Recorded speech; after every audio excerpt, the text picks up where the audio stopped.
Hello everyone, welcome to the another very important session in which we will be discussing some more important questions and concepts of classical mechanics, guys. So I hope that the discussion which we will be doing today in this session will be getting clear to all of you. Even today's video will be helping you to know about this part, that how everything can help you a lot, like whatever you will be preparing and how you should do that preparation. All that part we will be including here in this session today. So guys, if you are the one who wants to know like what kind of questions have been asked in the previous years in classical mechanics part and what you can expect in the upcoming years, so in that case this session can help you a lot. Also guys, before starting the discussion about all these important points as we have talked about it just now, we are going to have a look at the important slides first of all. So like here, give me a second.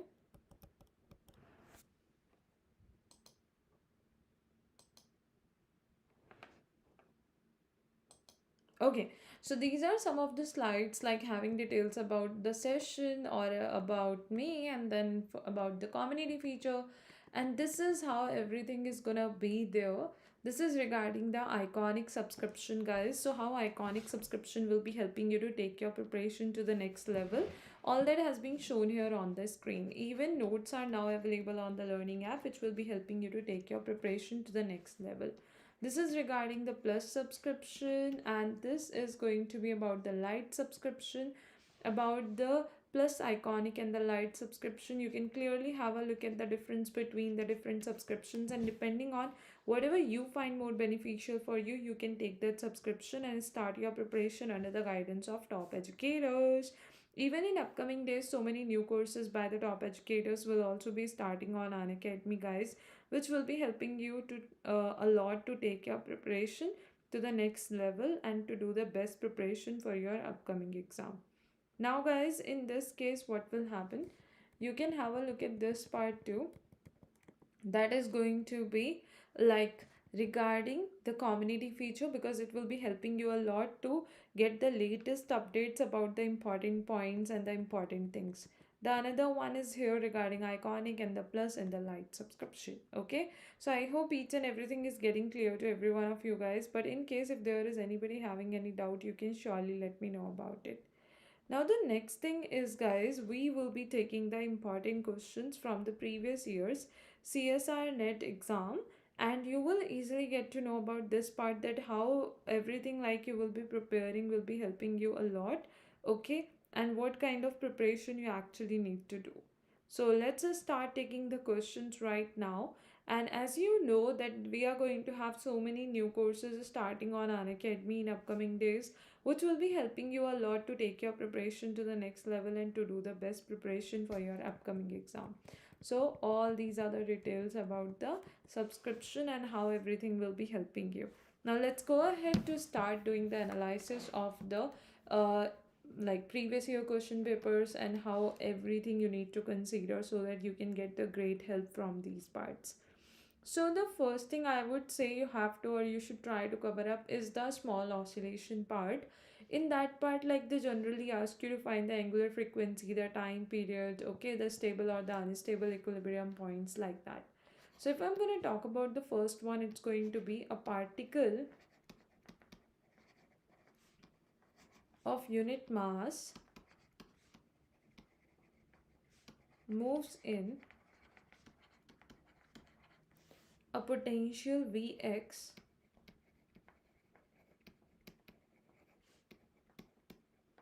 that is equal to ax square plus b divided by x square, where a and b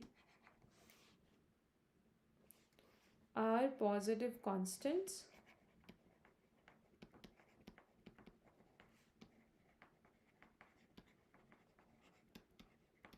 the angular frequency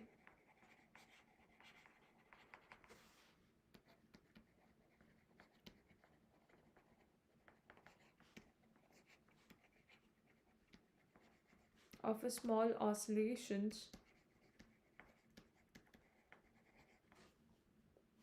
about the minimum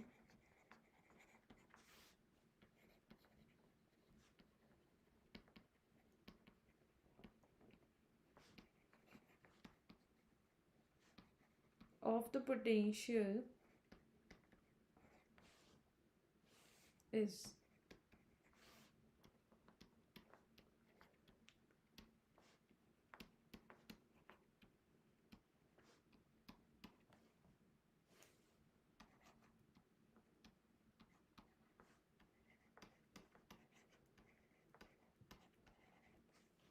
Okay. Now, if we are going to talk about this part, guys, what's going to happen in this case? See, they have given you a particle of unit mass. So, first of all, the mass you have to consider in this case is 1. Okay, moves in a potential. Potential expression is given to you as a function of x, where a and b are constants, positive constants. The angular frequency of small oscillations about the minimum of the potential is. Okay, about the minimum of the potential is. So frequency of a small oscillation you have to consider, right? So frequency is what? It is 1 upon time period. Okay, other than that, you know that the time period can be taken as 2 pi by omega. Okay, and omega is equal to square root k by m. Now what is this k? K is the second order derivative of potential, which is v double dash x. This is how you can consider it, which is d to v upon dx square, right? Now m is unit mass, so in that case its value will be 1. This is how you can consider it, guys, and tell me if in case there is anybody having any doubt anywhere, we can talk about it. So they have asked you to find the angular frequency itself, so you just have to find omega. Okay, not the f, not the t, you can directly find omega here. To find the second order derivative of potential, you just have to find the first order derivative of potential first of all, equate it with 0, get the values of x from there. Okay, and other than that, what you have to do in this case, you just have to put the value of x here, and then what you have to do next, that's going to be omega is equal to square root k by n. That's it. This is how you can just find it. Okay, now let me know if in case there is anybody having any doubt, we can talk about it. But if everything is getting clear, that's great, guys. So this is your first type of question. Now this type of questions can get modified, and you can have a little bit different thing given there.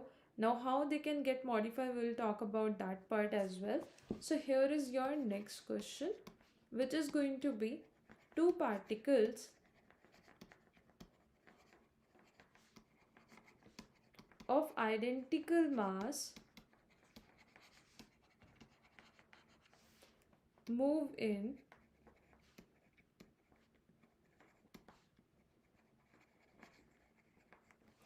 circular orbits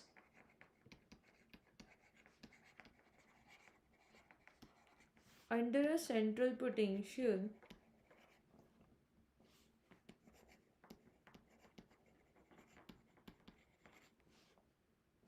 Vr is equal to half kr square. Let L1 and L2 be the angular momenta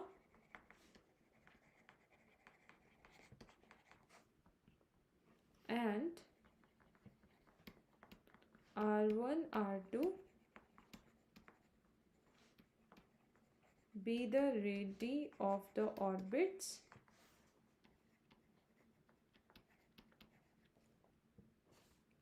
respectively.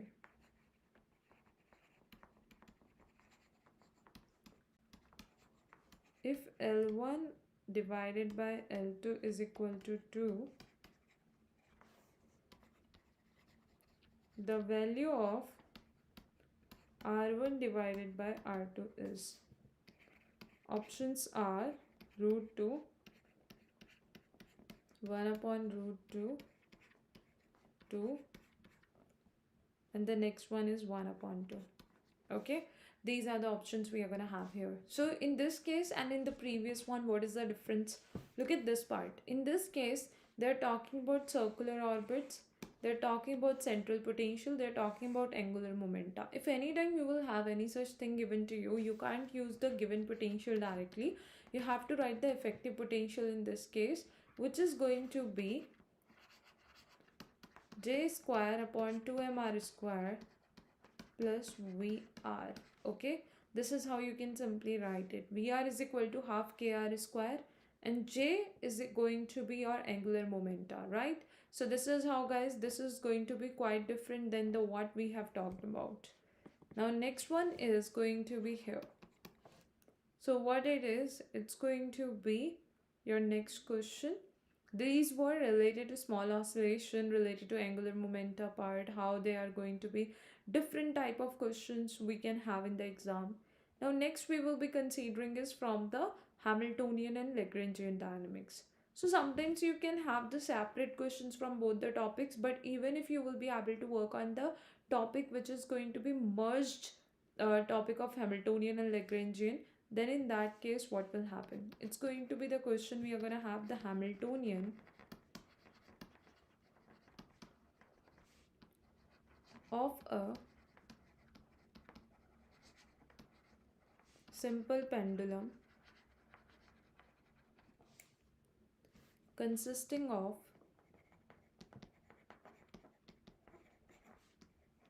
a mass m attached to a massless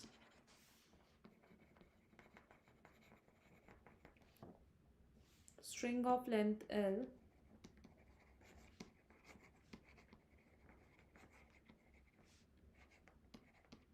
is H is equal to P theta square upon 2ml square plus mgl 1 minus cos theta if L denotes the Lagrangian. This is 1 minus cos theta if L denotes the Lagrangian. The value of dl by dt is, the value of dl by dt is in this case, okay? And the options which are given to you here are negative 2g by L, p theta sine theta, negative g by L, p theta sine 2 theta, g by L, p theta cos theta, and the next one is L p theta square and cos theta. Okay, this is what we are going to have. Now what will happen in this case? In this case we are going to have the Hamiltonian of a simple pendulum consisting of a mass m attached to a massless string of length L is what? Like p theta square upon 2ml square plus mgl 1 minus cos theta. Okay, if L denotes the Lagrangian, the value of dl by dt is what?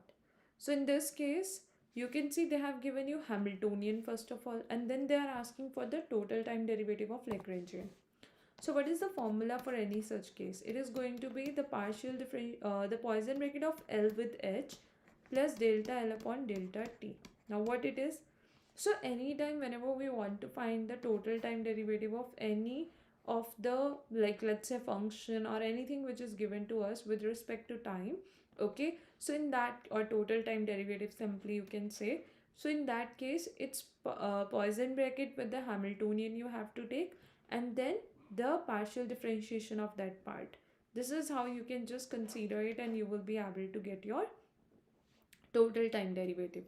So here what are the steps you have to take? Let's talk about them. First of all, you need to write the Lagrangian. From the given Hamiltonian you will be writing the Lagrangian. Then you have to find the Poisson bracket of L with H. So you also need to get familiar with the Poisson bracket part. If you know about it, it will be simple and easy for you to get that part. And then partial differentiation of delta L over delta D, that is the partial differentiation of Lagrangian over time. Now one mistake which mostly students make in this process is when they write the Poisson bracket of L and H, then in that case what happens, delta L over delta theta, because the L or H will be the function of theta and p theta or theta dot. So delta L over delta theta, delta H over delta p theta minus delta L over delta p theta and delta H over delta theta. This is how you can write the complete expression, okay? Now, in this case, mostly students consider this to be 0, while it is not 0. Why? Because you know that in case of Hamiltonian, the first Hamilton's equation of motion is theta dot is equal to delta h over delta p theta, right? So it will give you the relation between theta dot and p theta. So what you can do in the Hamiltonian part or in the Lagrangian part, you can replace the theta dot with p theta to get the p theta there.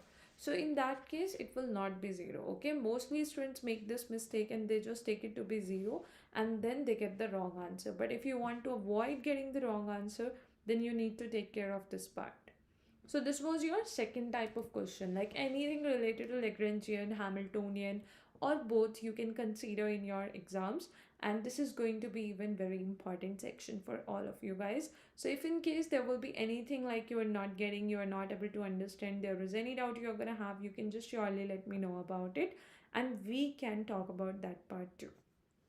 Let's come to the next one. So next one I'm just going to include here, which is related to the rigid body dynamics. But again, this is going to be a topic which is not going to have the name in the topmost or the most popular topics of classical mechanics. But it is suggested and it is going to be good if you can prepare this topic. You should try to do that. Now, what kind of questions you can expect from that part? A sample question from the previous years I'm going to take here. And I think it will be helping you to know about it, okay? So two bodies of equal mass M are connected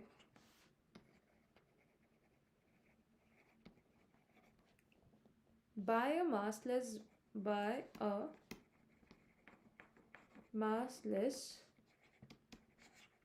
rigid rod of length L lying in the xy plane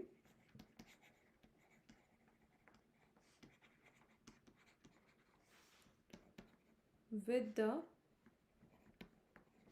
center of the rod at the origin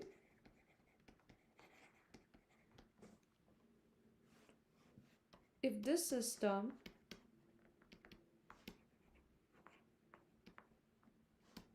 is rotating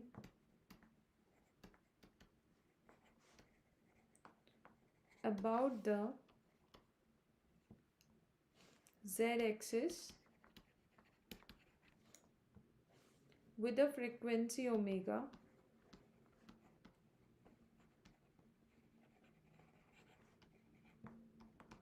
its angular momentum is.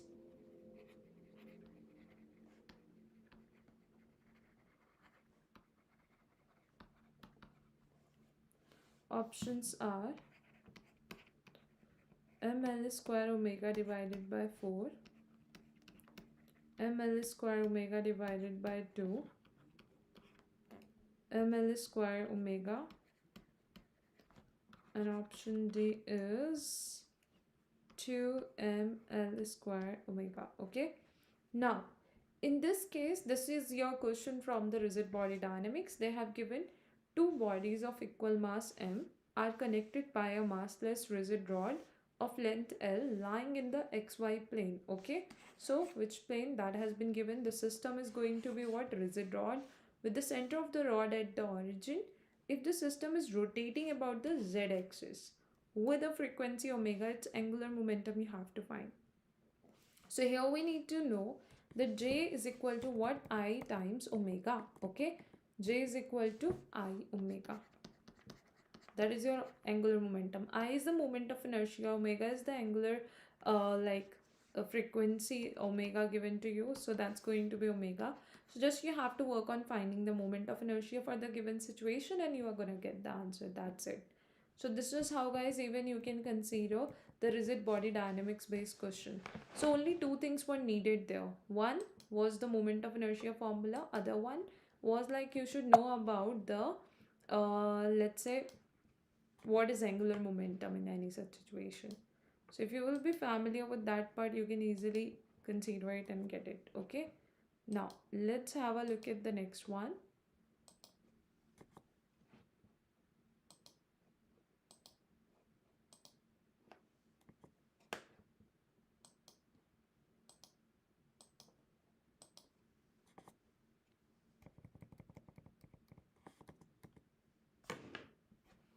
So next topic we will be talking about is again a very important topic from the classical mechanics section, and there are great chances for you to have the question from that section too. And that is going to be your phase space trajectory part, okay? So now I'm just going to show you a question which has been asked in the previous years, that what you can expect and what kind of question you can have in the exam. Like all that will be getting clear to you, but again it's not just the one type you can have any other similar type of question too, so be ready for that situation as well. I'm just going to write a question here right now, and you can just have a look at the options, which will be providing you the idea like what it is going to show and what you are going to get the information from this, the type of given options you will have, okay, how they let you know about the things. So all that will be getting clear to you as well. Let me just write the question here.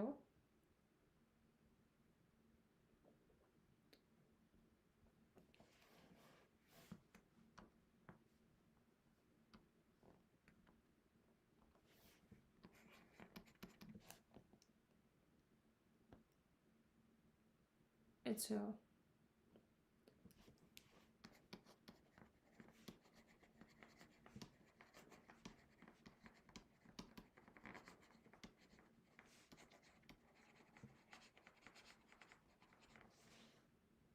Which undergoes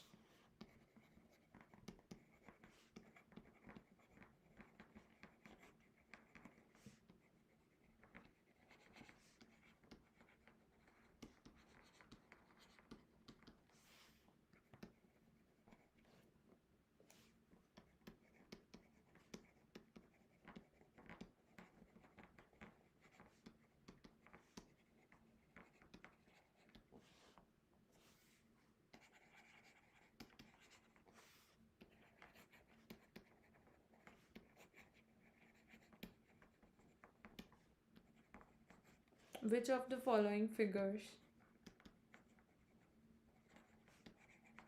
best represent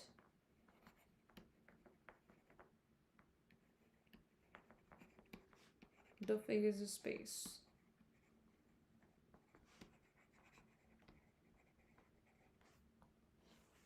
Diagram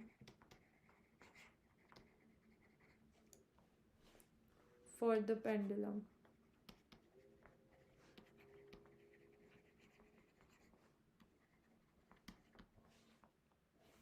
Options are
okay.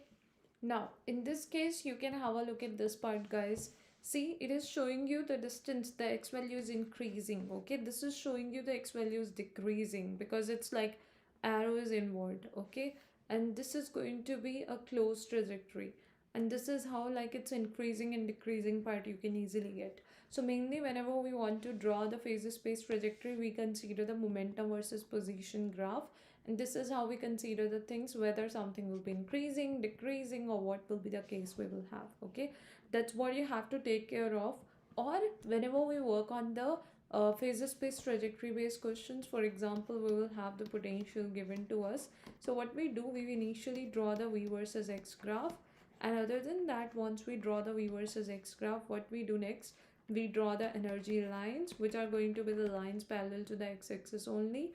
Then next we are going to have wherever the potential intersects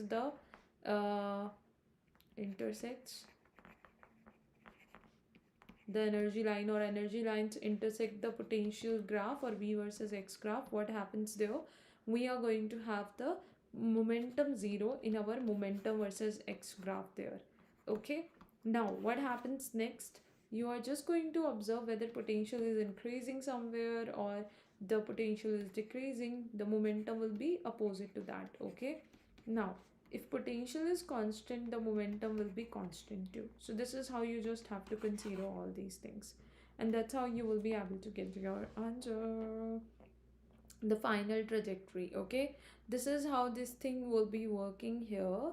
And other than this, guys, there is one more topic which you should try to consider, and from there even you can expect the questions in the exam, and that is your spatial theory of relativity. So from the spatial theory of relativity part, what kind of questions you can have, we can even talk about that by taking an example. And I'm just going to write it here. Consider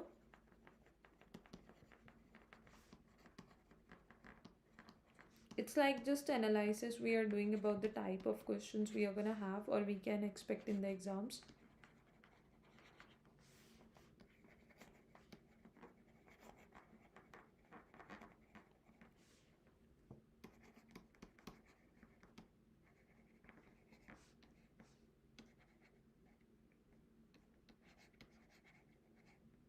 A, B, and C.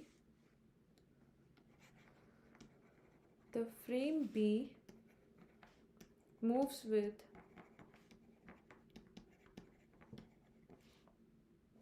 a velocity c by 2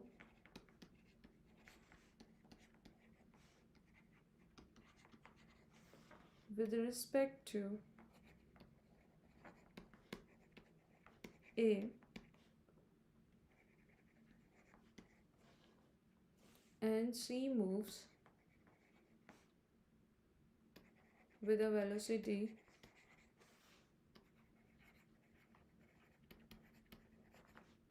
c by 10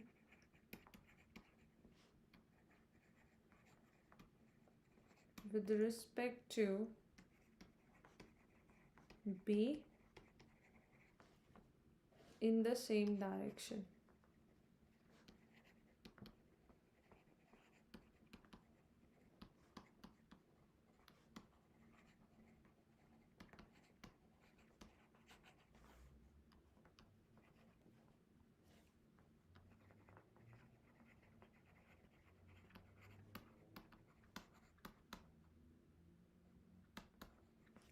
Options are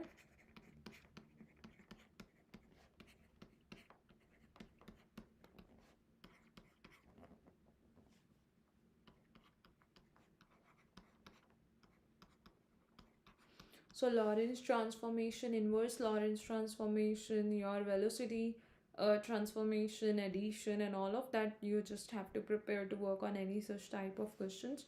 So the question is, consider three inertial frames of reference A, B, and C. The frame B moves with a velocity c by 2 with respect to A, and C moves with a velocity c by 10 with respect to B in the same direction. The velocity of C as measured in A is, okay, so this is what we have to consider. Now in this case, what will happen, as they have given you any situation mentioned here, like consider three inertial frames of reference A, B, and C. So the frame B moves with a velocity c by 2 with respect to A. You have to focus on this part, that what they are saying here. Okay, then C moves with a velocity c by 10 with respect to B in the same direction. The velocity of C measured in A is, that's what you have to find. So you just have to go for, like, finally you have to use the velocity equation, which is going to be ux dash plus v, on like vx dash plus v, whatever notations you want to take, divided by 1 plus vvx divided by c square. Okay, So once you prepare all these formulae, once you prepare the situation, and mainly in case of a spatial theory of relativity, it is important that you should prepare the formulae with the situation, so that whenever you read the question, you will be able to relate it like, oh, this type of formula I need to use in this certain condition. Okay, so that will get clear to you, and this is how you will be able to work on any such type of question. So let me know if in case there will be any doubt you will have. We'll be talking about it. These were some important topics and their related questions we have just analyzed in this session today. I hope the things will be helping you guys and will be getting clear too. So this is iconic subscription slide. What are the benefits you will get, and all the details about the iconic subscription have been mentioned here. And even now the notes are available on the learning app, which will be helping you to take your preparation to the next level, guys. You can use and apply the code that's Anjali A Live as mentioned here on the screen to get the discount in the total subscription amount. This is regarding the plus subscription, and you can see all the benefits which have been shown here on the screen. And even by taking the plus subscription, these are the all benefits you will get. Along with that, even now the notes are available on the learning app.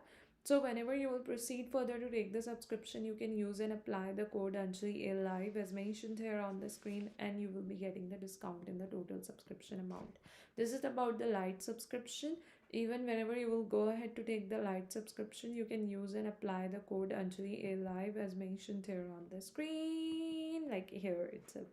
The difference between the plus, iconic, and the light subscription has even been shown here. So if in case there will be anybody having any doubt, can let me know about it. But otherwise, if everything is clear, then that's great. So we'll be keeping it this much right now in the session, guys. Thank you so much everyone for watching this video, for joining this session till the end. Thank you. Bye.